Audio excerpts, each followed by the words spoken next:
भारताभरामध्ये आणि जगभरामध्ये आज उत्साहाने साजरा करण्याचं काम होतोय। माझ्यासारख्या कार्यकर्ता तर मी 7 रस्त्यावरून भायखळ्यावरून या जुलूस छोट्या छोट्या प्रमाणावरती आता एवढ्या मोठ्या मोठ्या प्रमाणावरती होत असताना बघताना मिळालेलं आहे। आणि आज योगायोग आहे की विधान परिषदचा उपसभापती या नात्याने पण आज खिलाफत हाऊसवरून जी जुलूस सुरू होणार आहे त्याच्यामध्ये पण सुरुवात करण्यामध्ये मी स्वतः जाणार आहे। आणि मला असं वाटते हीच खऱ्या अर्थाने भारताची संस्कृती आहे की वेगवेगळे जाती धर्म जरी आपण एकत्रित या उत्साहामध्ये अशाच व्यासपीठावरून आपण एकत्रित येत असतो। आणि मला वाटते हे संदेश जगभरामध्ये भारताने दाखवण्याचं काम केलं आणि त्याचं एक प्रतीक म्हणूनच मी आज या जुलूसला उपस्थित राहण्याचं काम झालेलं आहे।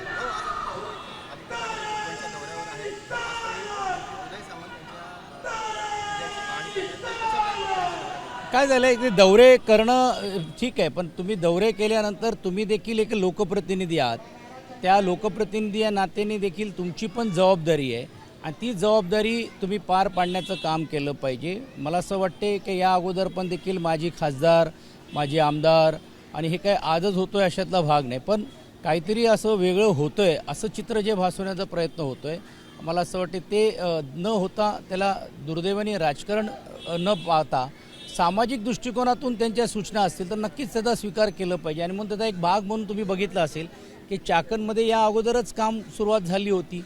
स्वतः राज्याचे मुख्यमंत्री, उपमुख्यमंत्री, तिकडचे स्थानिक आमदार जे त्यांच्या पक्षातले हे वारंवार मागणी करत होते, त्यात कुठचाही राजकारण न आणता आज ते रस्ते चांगल्या रीतीने नूतनीकरण करण्याचं आणलेलं आहे। लोटे परशुराममध्ये पण देखील हे काही आज नाही, दर पावसाळ्यामध्ये ही गोष्ट होते, पण त्या भागाचे मग आमदार आहेत ते कुठच्या पक्षाचे आहेत, म्हणजे आपल्या स्वतःच्याच पक्षातले जे आमदार आणि वरिष्ठ नेते ज्या भागामध्ये आहेत तिकडेच जाऊन दौरा करून मला असं वाटते तुम्ही शासनाचं अपयश दाखवण्याचा प्रयत्न ज्यावेळी करतायत त्यावेळी आपले आमदार पण हे कुठेतरी कमी पडत आहेत का असा प्रश्न पण लोकांमध्ये निर्माण होतो आहे। म्हणून त्याला राजकीय न बघता चांगल्या सूचना असेल तर नक्कीच सरकारने त्याचा विचार केला पाहिजे।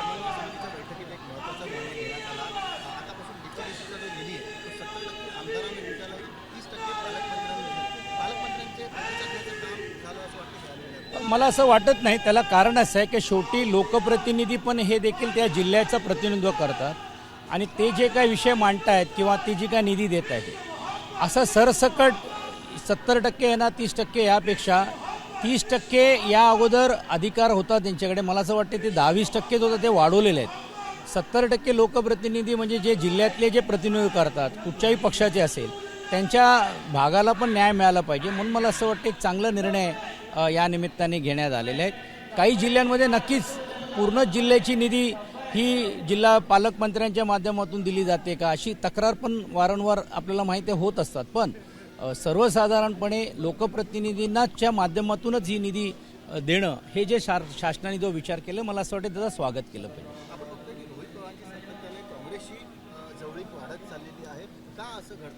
हे अनेकांची जवळीक काँग्रेसबरोबर वाढत चाललेली आहे आणि ती काय अयोग्य नाही, कारण काय काही एक असं वातावरण निर्मिती होते असं लोकांना वाटते की आता या प्रवाहाबरोबर राहायला पाहिजे, परंतु मूळ पक्ष वाढवण्यापेक्षा इतरांच्या खांद्याला लावून आपण वरती चढू अशी ती समज दुर्दैवाने काही नेत्यांची झालेली आहे। त्यात ते देखील आहेत, काही इतर नेते पण आहेत, मी त्याच्यात नाव घेऊ इच्छित नाही, परंतु एक गोष्ट नक्की आहे की महाविकास आघाडी म्हणून या अगोदर काँग्रेस राष्ट्रवादी चे कसे संबंध राहिले हे मी सांगायची गरज नाही आहे। स्वर्गीय दादा असते तर त्यांनी चांगल्या रीतीने त्याच्याबद्दल बोलले असते।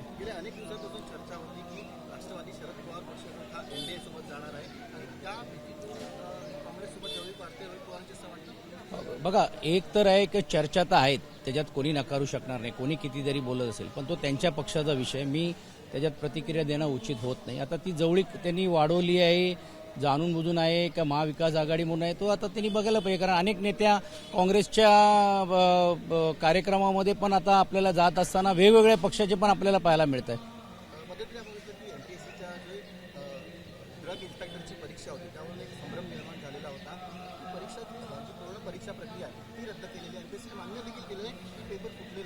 मग मला असं वाटते शिक्षण व्यवस्थेमध्ये अजून बदल करण्याची जी गरज आहे ती वारंवार आपण सरकार म्हणून करतोय। अशा काही उणिवा ज्या असेल तर त्यावेळी मला असं वाटते त्याला वेगळ्या पद्धतीनं बघता शासनाने तातडीने त्याची दखल घेतली ही पण चांगली गोष्ट आहे. समजा त्या परीक्षा झाल्या असत्या, ते योग्य अयोग्य झाल्या असत्या आणि त्यातून कुठचा वेगळा प्रकार झाला असता तर मला असं वाटते शासनाने घेतलेली भूमिका राहते. मुंबईत जर पाहिलं तर 10% पाणी कपात करण्यात आलेली होती ती अजूनपर्यंत लागू ठेवण्यात आलेली आहे, परंतु त्यामुळेच मुंबईकरांना ट्रकने पाणी विकत घ्यावे लागते. मग हे पाणी कुठून येतं याचा सवाल नाही हे तर ज्यावेळी तुम्ही वॉटर जे आपण म्हणतो ते ड्रिंकिंग वॉटर जे वेल वॉटर असतो ते टँकरला दिलं जातो, त्याला दुसऱ्या कुठनं तरी मिळत नाही.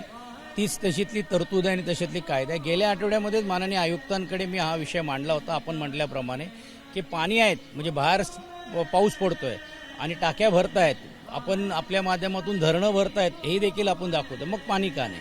तर त्यावेळी त्यांचं असं म्हणणं होतं की बा असं नाही की थोडी शिथिलता आपण करतोय, कारण फुल मान्सून जे या महिन्यामध्ये येणं अपेक्षित होतं ते अजून आलेलं नाही आहे. तर महिनाभर वाट बघून घेऊन ती शिथिलता देखील करण्याचं काम केलं जाईल. पण मला असं वाटते आठवड्याभरामध्ये त्याचा गणपतीच्या अगोदर किंवा नवरात्राच्या अगोदर तो निर्णय आपल्याला अपेक्षित आहे.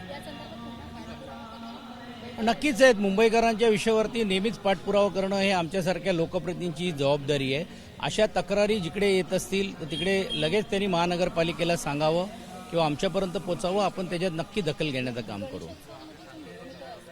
त्यामध्ये जर पाहिलं तर डीजे लावलं तर त्याच्यावरती कारवाई करण्यात येत असते, गुन्हे दाखल करण्यात येत असतात आणि हेच गुन्हे मंडळातील जे अध्यक्ष असतील, कार्यकर्ते असतील त्यांच्यावरती लावण्यात येत असतात. जवळपास 20 ते 30 लोकांवरती गुन्हे लावण्यात येतात. हे गुन्हे बरेच वर्ष जे आहेत त्यांच्यावरती असतात आणि जर त्यांना बाहेर कुठे परदेशात जायचं ते देखील जाता येते. हा न्याय मला असं वाटते सर्वांनाच आहेत, परंतु डीजेच्या बद्दल माननीय उच्च न्यायालयाने काय निर्देश दिलेले आहेत. अर्थात सरकार म्हणून किंवा लोकप्रतिनिधी म्हणून काही मर्यादा आणून ते वाजवण्याची काही हरकत नाही किंवा दिली पाहिजे अशातली एक भूमिका आहे.